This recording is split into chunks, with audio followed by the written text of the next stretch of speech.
Bonjour et bienvenue dans ce module de formation Konica Minolta. Dans cette vidéo, vous allez apprendre à créer un code barre sur Acurio Pro VDP via le logiciel InDesign. Tout d'abord, ouvrez votre document InDesign ou importez votre PDF. Ceci fait, créez un bloc texte à l'emplacement où vous désirez placer votre code barre. Cliquez sur Acurio Pro, puis Affichage et enfin Panneau Acurio Pro. Dans cette nouvelle fenêtre, nous allons créer votre code barre. Cliquez sur Link et dans cette fenêtre, cliquez sur Nouveau afin d'insérer une nouvelle variable. Choisissez le type de code barre que vous souhaitez utiliser. Dans notre exemple, nous utiliserons un code barre EAN13 qui sera le plus souvent utilisé. Pour ce faire, sélectionnez le lien barcode EAN13, puis faites OK, puis de nouveau OK.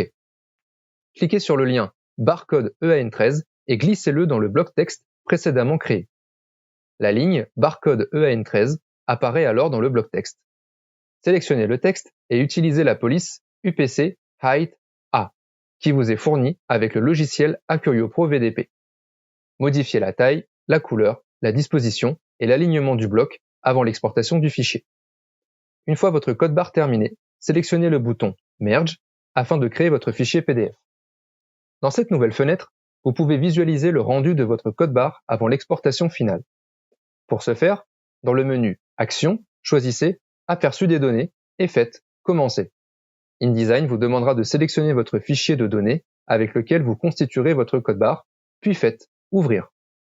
À noter, votre base de données doit être composée de 12 chiffres.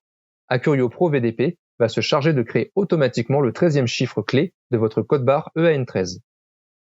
Vous pouvez naviguer entre les différentes pages grâce aux flèches afin de visualiser le rendu de vos codes barres.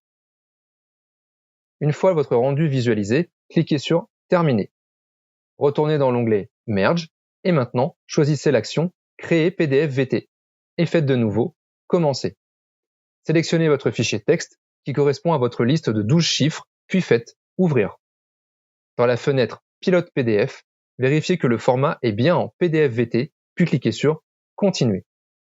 Vous devez appliquer une norme à votre fichier PDF, utilisez la norme PDFX4 et vérifiez que l'option Créer un PDF balisé soit bien décochée. Puis cliquez sur Exporter. Sélectionnez un nom et un dossier de destination pour votre PDF, puis faites Enregistrer. Une barre de progression vous indiquera l'avancement de l'exportation. Une fois terminé, un rapport vous indiquera le temps ainsi que des erreurs éventuelles trouvées. Faites Terminer. En ouvrant votre fichier PDF, vous pourrez voir toutes vos pages avec un code barre incorporé. Il ne vous reste plus qu'à importer votre fichier PDF dans votre logiciel d'imposition. Merci d'avoir suivi, je vous retrouve très vite dans une prochaine vidéo.